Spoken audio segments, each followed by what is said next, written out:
مسجد نبوی شریف کے اندر صحابہ کرام علیہم رضوان دو حلقوں میں تقسیم ہو کر بیٹھے ہوئے ہیں۔ تقسیم سے مراد یہ نہیں ہے کہ وہ اختلاف کر کے بیٹھے ہوئے تھے۔ ایک حلقے میں ذکر خدا اور ذکر مصطفیٰ اور ان کی فضیلت بیان کر رہے تھے، اور وصائف اور تعریف اور توصیف جو ہے نا وہ بیان ہو رہی تھی، لیکن دوسرے حلقے میں ایک دوسرے کو سکھا رہے تھے۔ دونوں حلقے شان اور عظمت اور بڑی وقار میں نظر آ رہے تھے۔ اتنے میں میرے آقا علیہ الصلوۃ والسلام مسجد نبوی شریف میں تشریف لاتے ہیں، اور میرے آقا علیہ الصلوۃ والسلام نے ایک حلقے کو ملاحظہ فرمایا۔ وہ ذکر و اذکار میں مشغول تھے اور ذکر و اذکار کے فضائل اور ان کے فوائد بیان کرنے میں مصروف تھے، اور دوسرا حلقہ جو تھا اس میں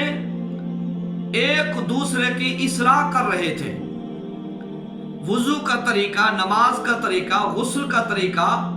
اور استنجا کا طریقہ، نماز کا طریقہ، ادب اور احترام کا طریقہ، روزمرہ کے جو مسائل ہیں نا وہ بیان فرما رہے تھے۔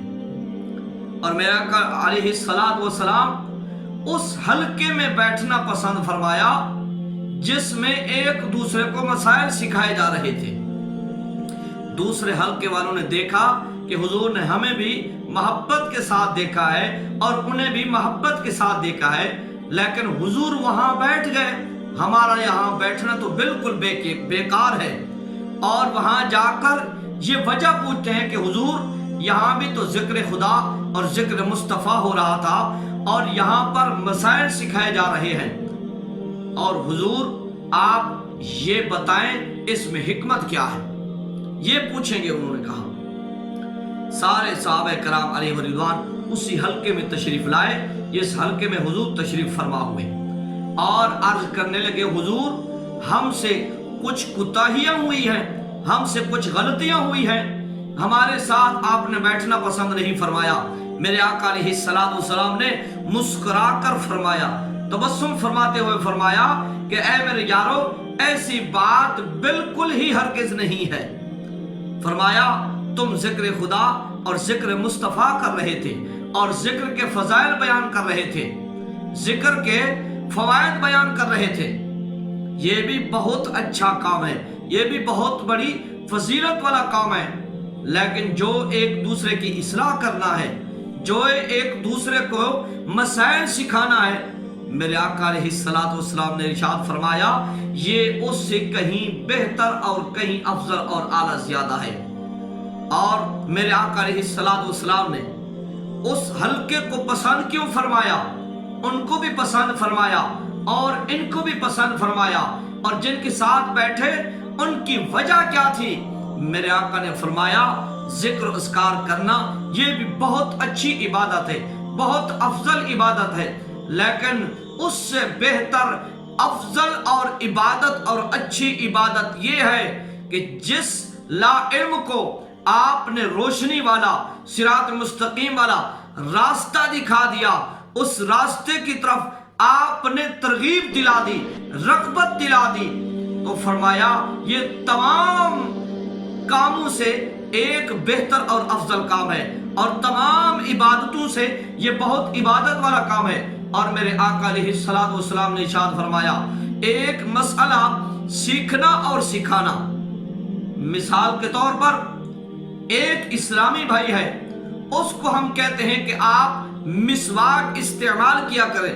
اس کے یہ فوائد ہیں، اس کے یہ فیوز و برکات ہیں، اور مسواک والی جو لکڑی ہے اس کی کیا شان اور عظمت اور وقار ہے۔ سب سے پہلے ہمیں یہ بتانا ہوگا کہ یار تو نے مسواک استعمال کس طرح کرنی ہے،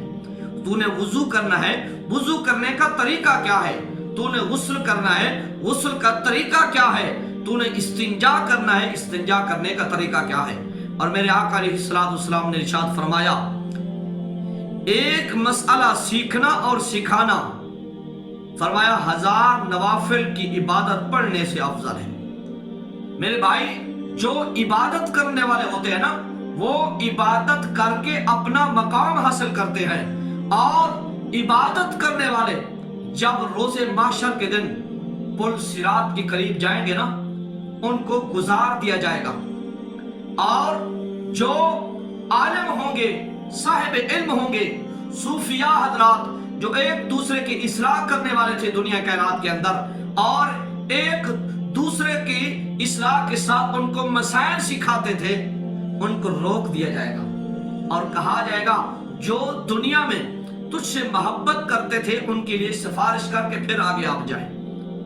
تو پیارے بھائی علم اس روشنی کا نام ہے، جتنے آپ اس کو بڑھاتے چلے جائیں یہ پھیلتی چلے جائے گی۔ علم ایسی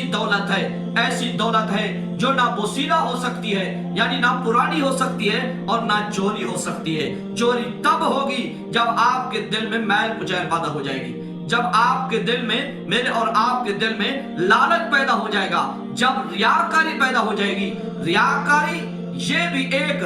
ڈاکو اور ایک چور چیز کا نام ہے، اور تکبر کرنا یہ بھی ایک چور ہے جو علم چرانے کی کوشش کرتا ہے۔ اور اسی طرح ریاکاری، تکبر اور لالچ اور طمع وغیرہ یہ سارے کے سارے چور ہیں۔ فرمایا صاحب علم بندہ جب صراط مستقیم پر خلوص دل، خلوص نیت کے ساتھ چل رہا ہو، فرمایا اس وقت یوں سمجھے اس کا علم نہ پرانا ہو سکتا ہے، اس کا علم نہ اسے نہ علم وہ اپنا بھول سکتا ہے، اور اسی طرح نہ ہی علم اس کا چوری ہو سکتا ہے۔ تو پیارے بھائی علم دوسرے کو نہ بتانے کی مثال اس حکیم کی طرح ہے جو بڑے بڑے قیمتی جواہر اور نایاب کشتہ جات، نسخہ جات بنا کر جن میں کثیر فوائد ہوں ایک المانے میں بند کر کے رکھ دے، اور نہ خود استعمال کرے نہ دوسروں کو دے، اور ان کا وہاں رکھنا بالکل بیکار ہے، اور ان کا کسی کے فوائد میں استعمال نہ کرانا، یہی مثال علم کی ہے۔ آپ کے پاس علم ہے تو آپ کو چاہیے دوسرے کی اصلاح کریں۔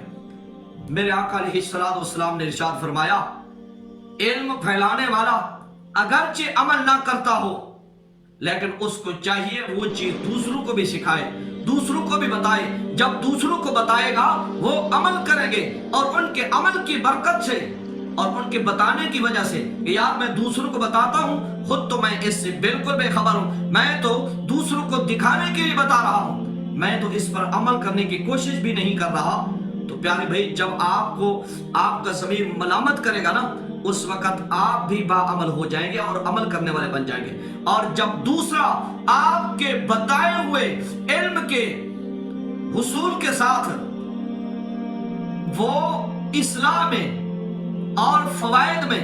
مستفید ہوگا تو اس کو دیکھ کر آپ کا ضمیر پھر بھی آپ کو جھنجھوڑے گا کہ میاں جی، او بھائی جی، آپ کیا کر رہے ہیں؟ آپ کا حق نہیں بنتا کہ دوسروں کو بتاتے ہو اور خود عمل نہیں کرتے۔ یا ایھا الذین آمنوا لما تقولون ما لا تفعلون، قرآن فرماتا ہے کہ اے ایمان والو وہ بات کیوں کہتے ہو جس پر تم خود عمل نہیں کرتے۔ تو بات کرنے کا مقصد یہ ہے کہ علم اس روشنی کا نام ہے جس کو آپ پھیلتے چلے جائیں گے، علم اس خزانے کا نام ہے جس کو آپ بانٹتے چلے جائیں گے، یہ بڑھتا چلا جائے گا، کبھی کم نہیں ہوگا۔